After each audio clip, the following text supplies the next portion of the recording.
Well, I want to ask you a question. All right. Okay, and I'm going to try to keep this very brief because in editing I can probably get this video back down to an hour and a half once I speed everything up. So, I did just do the video on Predator 2. So I've got two questions for you. Okay. One, what do you think of it as a movie? Predator 2. So you're talking with Danny Glover. Danny Glover. Honestly, I think it was a natural transition going from the jungle to the To Guns N' Roses' Welcome to the Jungle? city jungle. It made sense. I thought it was good. Do I think Danny Glover's character would have been able to win? Probably not. But I think he was probably looked upon as not a real challenge. And when he did, when he ended up having the one weapon, was able to break free and then just gut punch the alien with it, or the predator with it, that he earned the respect. And I like how the fact that the one Predator movie circles back, that those guns that he Prey. Yeah, Prey. I still don't watch that one either. But no, I think it was good. I think it was good. I think it was a good follow up. I think it kept the tone very similar. I mean, you had people being skinned and their skulls taken. I mean, that was the first mention of the fact that aliens were also.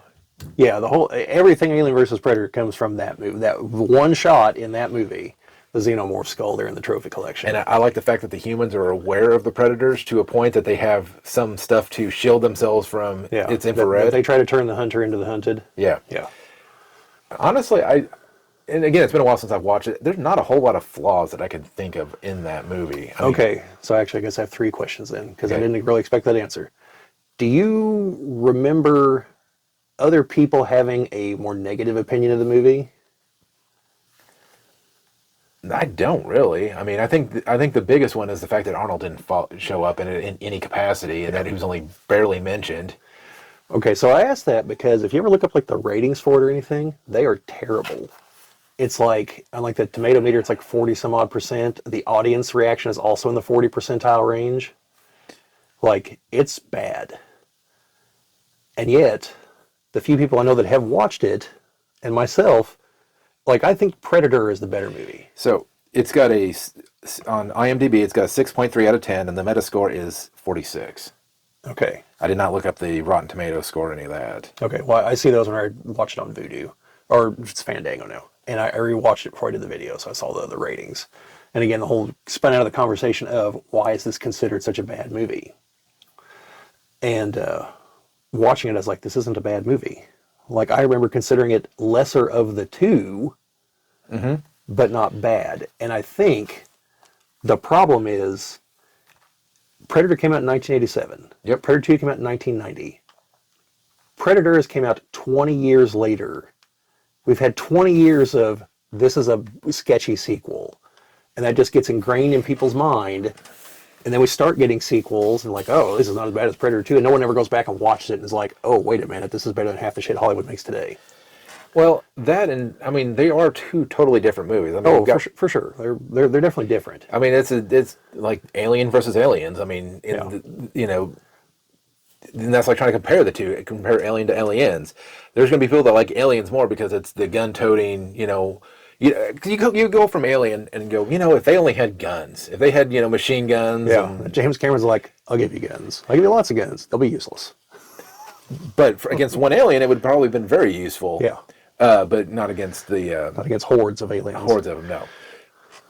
And I think that's where you get between Predator and, Predator 2, is that it's a different thing, different caliber of weapons, and I mean, a completely different hunting ground. I mean, and for the Predator, I think it's harder to explain why he's there, because how do you hunt in a city where the prey doesn't even know you're there at all?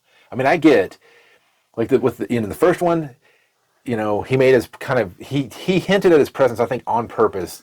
Well, I think the first movie, and I guess to an extent the second movie, are also supposed to be a real subtle commentary on humans hunting things. Like, a deer stands no chance against a human if we really try. And we don't have to try that hard. Sitting up in a stand where the deer can't even see us, we're going to blast them with a high-powered rifle or a shotgun loaded with slugs. We've got something to attract them. Like, we may as well be the predator at that point. Yeah. And I think it's a commentary on that. Because to the predators, oh, this is a big hunt. And it's like, they can't even fucking see you. Like, oh, well, it has a weapon. It can defend itself. Like, yeah. Like in the subway train, Bill Paxton unloads 2 magazines from his handgun at the Predator. It didn't do a damn thing. Like, it didn't just hit his armor. It had to hit him. Like, that means it's immune to handgun bullets just by virtue of how dense its skin is. Yeah. And then he has to resort to a machete, as if he stands any chance with a machete. Like, no, that's why I think it's a commentary on that kind of stuff. But anyway, the reason I ask is because of that last question, is the 20 years of, oh, that was a so-so sequel, just becomes ingrained, and it's hard to break that. And, like, I just wonder, like, how critical timing is to some of these things. Like, take the Star Wars movies. For you and I, 2/3 of the original trilogy existed before we were even born. Yep. And by the time we watched them, the whole trilogy existed. That was Star Wars, not A New Hope, the whole trilogy. You know, we never had that, oh man, in 3 years, I wonder what's coming next. Like, no, it's boom, boom, boom, here they are. You know, and then we had a little bit of that with the prequels, because we weren't, you know, but then for people that grew up with the prequels, they had a similar thing. Like, the Star Wars movies already existed, and then the prequels come along. And so, like, you know, for me, like, I think Alien 3 was out before I watched any of the Alien movies. So there always had been an Alien, and Aliens, and an Alien 3. And then the other movies are the new movies. And I just wonder how much that impacts people's perspective of things, you know? And that's why I say, like, that's Disney's goal with some of the Star Wars stuff, is they know at a certain point they're going to have fans that this stuff's all just already existed. They're not going to know about the controversies. They're not going to know about any of that crap. They're just going to be episode 1 through 9. And either they're going to like 7 through 9 or they're not. But, like, they're going to be like, well, those Star Wars movies have always existed. And we're going to be like, no, they didn't. Yeah, no. And so, like, but eventually we'll be dead. And, you know, so will Bob Iger and Kathleen Kennedy and probably most of the people in the Star Wars movies. Yep. And it'll just be other people. And I just wonder how big of an impact that has on your perspective of things. Because, like, with the Predator movies in particular, I saw the first one before the second one came out. So, like, to me, there was the Predator. Then Predator 2 came out, you know. Like, I saw the first Terminator well before Terminator 2 came out. And so, you know, I have a different experience with those movies versus, again, Star Wars and Star Trek, you know. Yeah, no, I think, and this is the other thing, is that sometimes people, like these ratings, a lot of these ratings, you know, are more modern stuff. And I think there's some people that go back and look at these movies and just, like, you know, they're expecting some sort of different experience. Like, the experience from the 80s and 90s is different than, you know, stuff they're developing today. I mean, honestly, anybody that finds anything today that's really a work of art or a masterpiece is hard to find, because... Or it's someone that hasn't experienced... And there's probably older people that say that about stuff from the 80s and 90s that were like, oh, this is awesome. And they're like, oh, you whippersnappers, like, what you need is these talkies from the 30s, you know. But, I don't know. I mean, I still think, you know, movies that came out in the late, you know, 70s and 80s and 90s just had a different caliber to them. One is, and this may ruffle some feathers, is that topics weren't off, you know, like certain ways of talking, certain ways of people behaving, the actual dialogue people said, like that stuff wasn't really taken into consideration. I mean, don't get me wrong, that may make movies age very poorly at times, because people use, you know, words that are not as socially appropriate anymore, or they use, you know, they talk about topics like, you know, Nixon being president, blackface, or calling someone a jive turkey. Yeah, you know, things that just wouldn't. But there was a caliber of things like when the movies came out. I think, you know, the hype about going to watch the movies in theaters. I mean, and some of that's also because of streaming services. Streaming services, I think, ruined the whole entire movie watching experience. It's great to have at home. Yeah, but I mean, I don't think physical media needs to be made for movies. I don't think there's a whole lot of benefit of having movies in a physical sense, unlike video games. I think it's great to have video games. You know, I know it's a contradiction, because most people are like, oh yeah, that's great. Say, well, there's a guy, I watched some of his videos, and he talks about movies and stuff, and he mentioned, like, he's like, here's some clips from movies from the 90s, and he's like, I'm even going to give you bad movies. It's like, it was Last Boy Scout and something else. He's like, these are objectively terrible movies. He's like, these look better than anything being made today. He's like, they look better. And he cuts to one scene. He's like, look at this. Look at the lighting. There's smoke in this room, but you can still see who's in it. Like, this is perfect. Like this just doesn't happen in movies today, or it's some CGI slop. Yeah. He's like, how did we go from the 90s with inferior technology to now, and we can't do this anymore? Or we don't, anyway.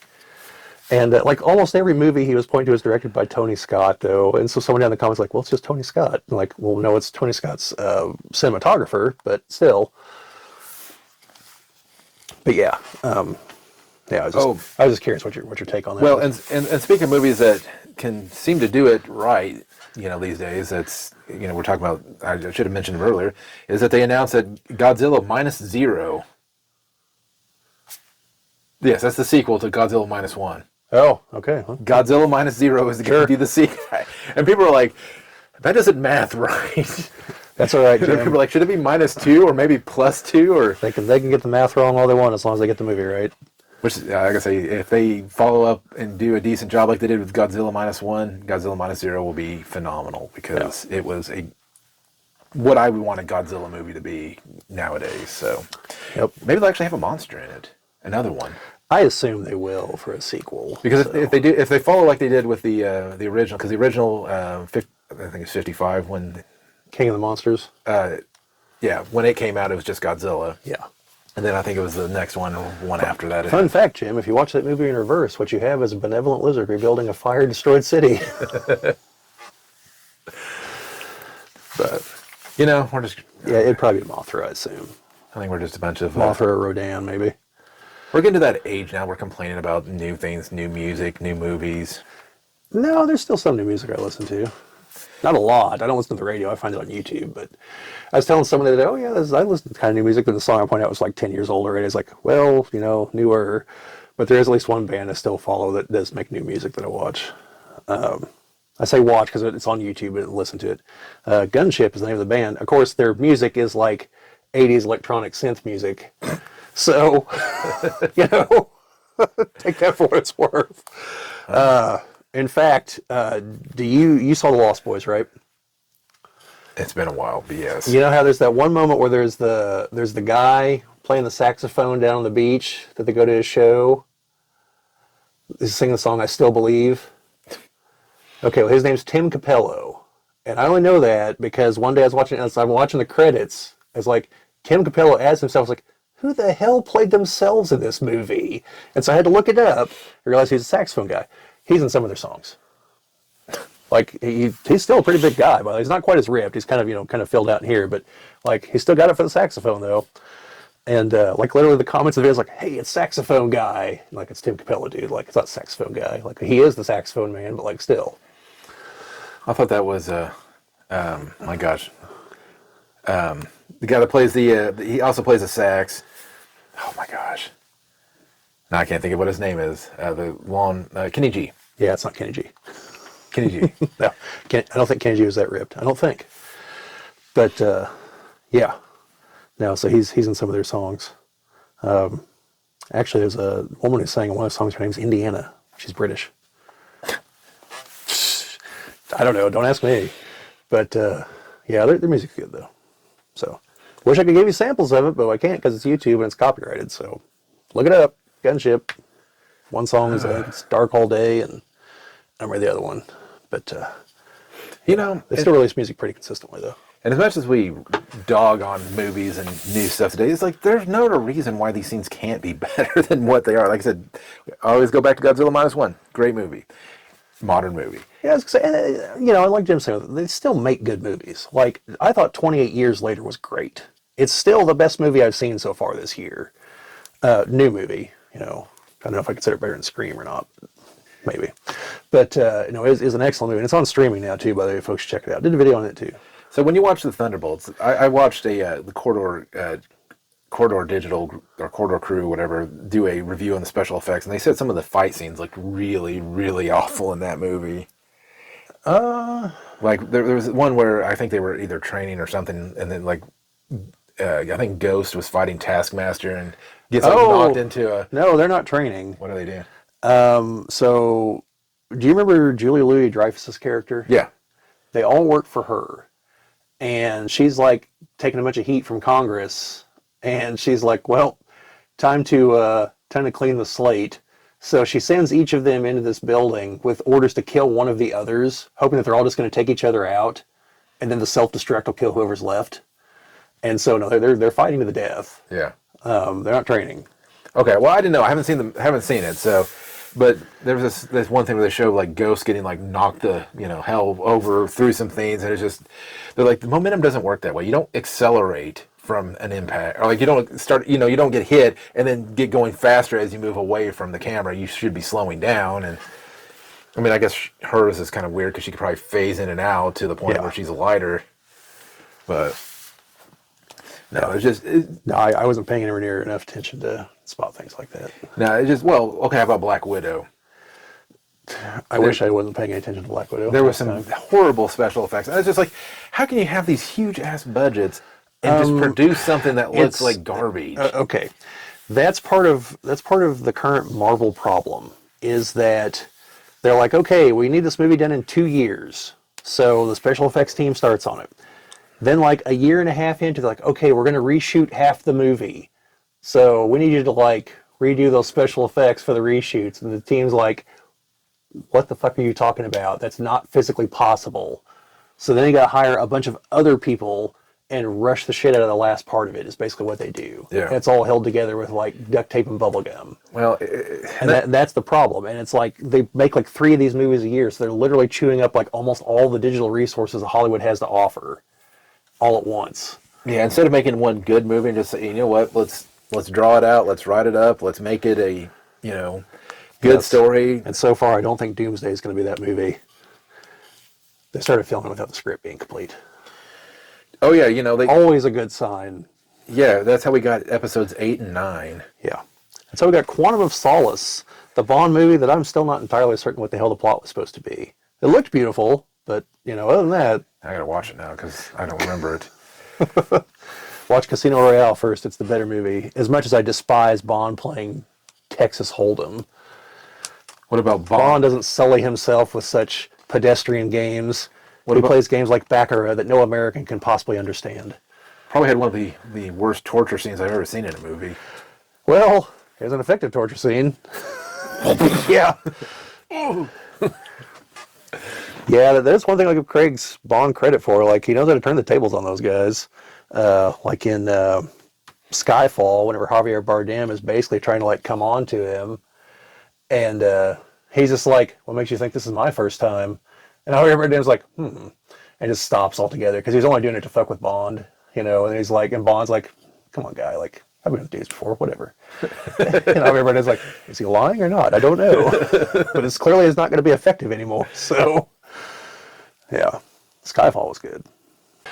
This has been a clip from one of our podcasts. The link to the podcast that this is from will be down in the description. And if you like what you saw here, like, share, subscribe, all that fun stuff. This is YouTube. Presumably you know how it goes. Thank you for watching, and see you folks later.